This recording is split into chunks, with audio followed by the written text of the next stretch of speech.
Baik.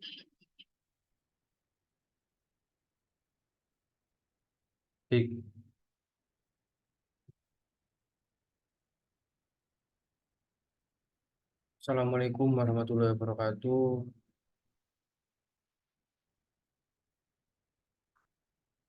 Kenalkan, nama saya Rasulullah Dipa dari kelas Machine Learning B, Machine Learning A, mohon maaf, NPM 220801007. Di sini saya akan menjelaskan K-means PyTorch yang mana pada saat penjelasan PJBL adalah menggunakan import K-means terlebih dahulu.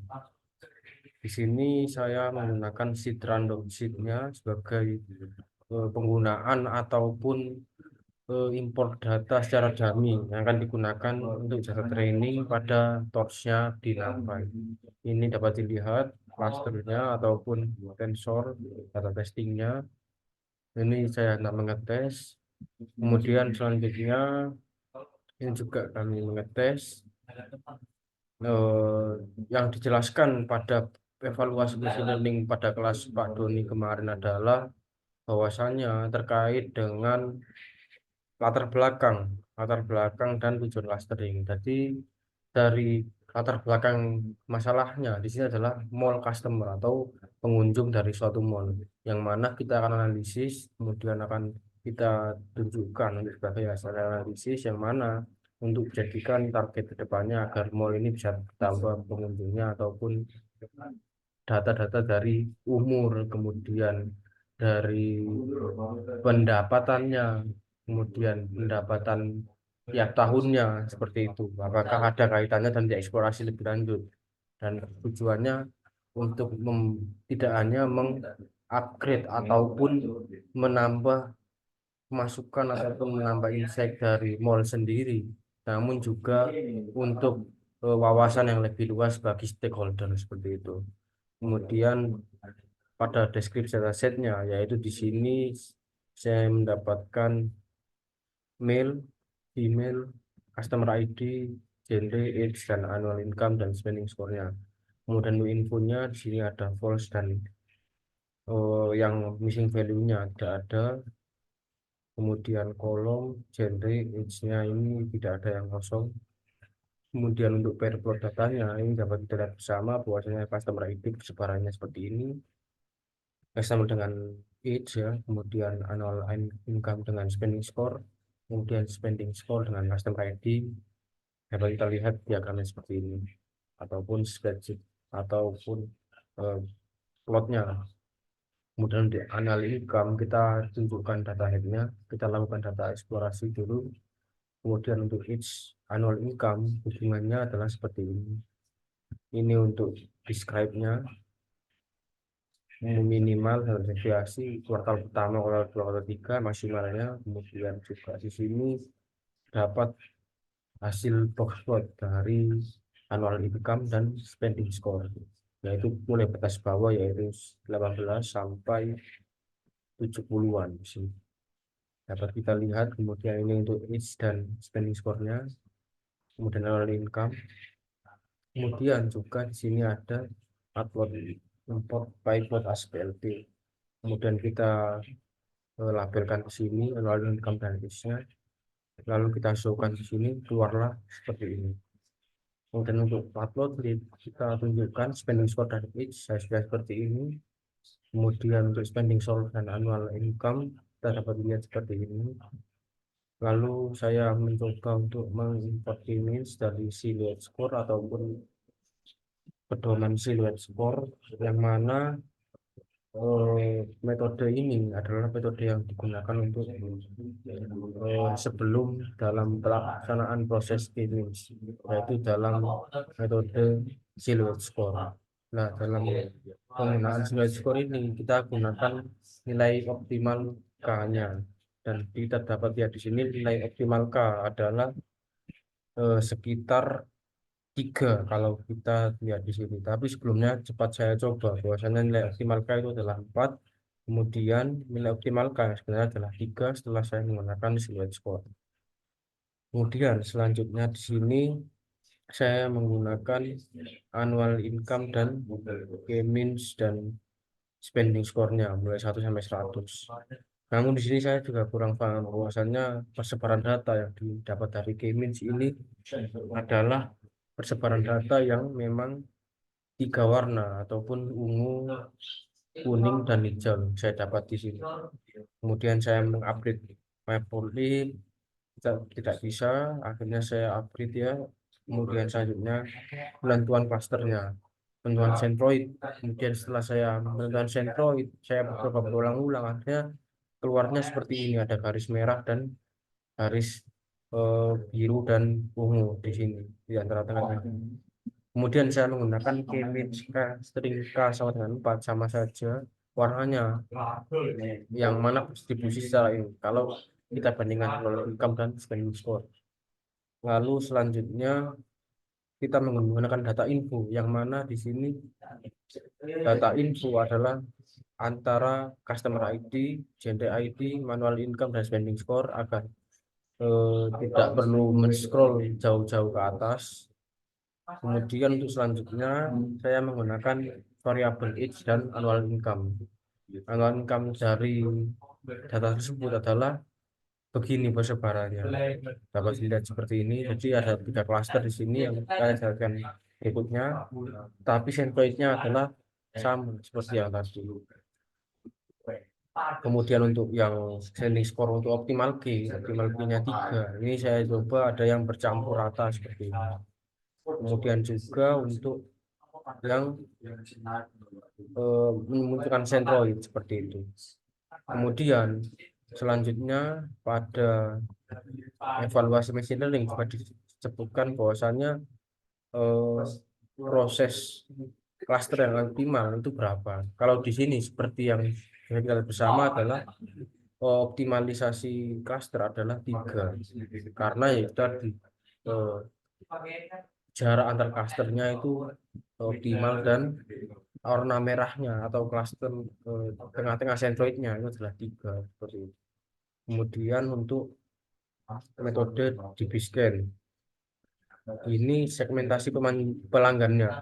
Poin-poin penting yang dalam storytelling itu juga disebutkan dari kelas evaluasi machine learning praktisi mengajar, yaitu konteks bisnis.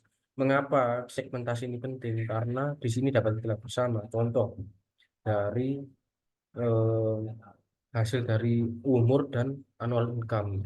Di sini dapat dilihat bersama dari umur yang antara tentang 40 katakanlah sampai 70 atau warna kuning, itu rata-rata annual income-nya adalah sedikit, tidak jauh dari lebih dari 70. Kemudian yang muda-muda dari 20 tahun sampai 40 ini dapat dilihat bersama ada yang golongan tidak lebih dari 60, tapi juga tidak jarang bahwasanya ada yang antara tengah-tengah 20 sampai 60, ini ada yang annual income-nya 140.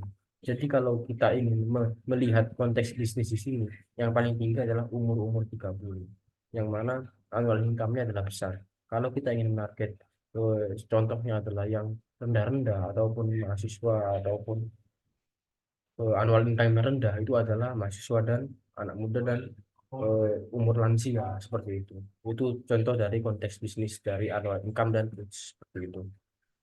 Kemudian juga saya menggunakan DB scan clustering di sini.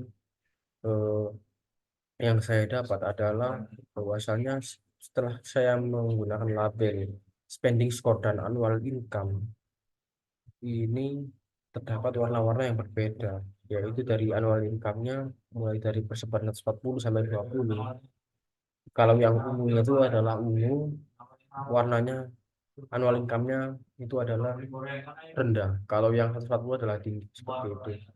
Kalau yang warna selanjutnya ini adalah di scan tanpa warna atau abu-abu.